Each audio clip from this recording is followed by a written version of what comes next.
दिल्ली के CM Arvind Kejriwal Tihar jail से रिहा।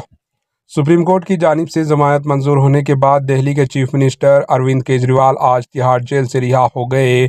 दिल्ली शराब पॉलिसी में मुताल्लिका माबना घोटाले के मामले में केजरीवाल को जमानत की दरख्वास्त पर सुप्रीम कोर्ट के जस्टिस सूर्यकांत और जस्टिस अज्वल की बेंच ने फैसला सुनाया।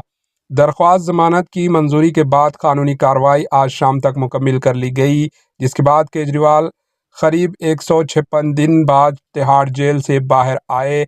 आम आदमी पार्टी के कारकुनों में खुशी की लहर दौड़ गई, मिठाइयां तकसीम की गई और अरविंद केजरीवाल का वाहियाना इस्तकबाल किया गया। इन्होंने भी हाथ हिलाकर अपने चाहने वालों को जवाब दिया। मुतअद्दिदा मरतबा इनकी दरख्वास्त जमानत मस्तरद कर दी गई थी, जिसके बाद वो सुप्रीम कोर्ट से रुजू हुए।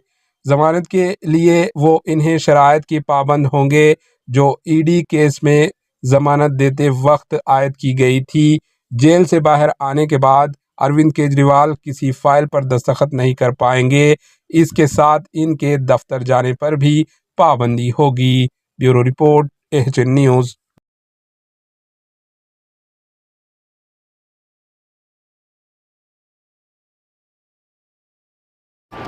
एचएन न्यूज़ को लाइक करें, शेयर करें और सब्सक्राइब करना ना भूलें।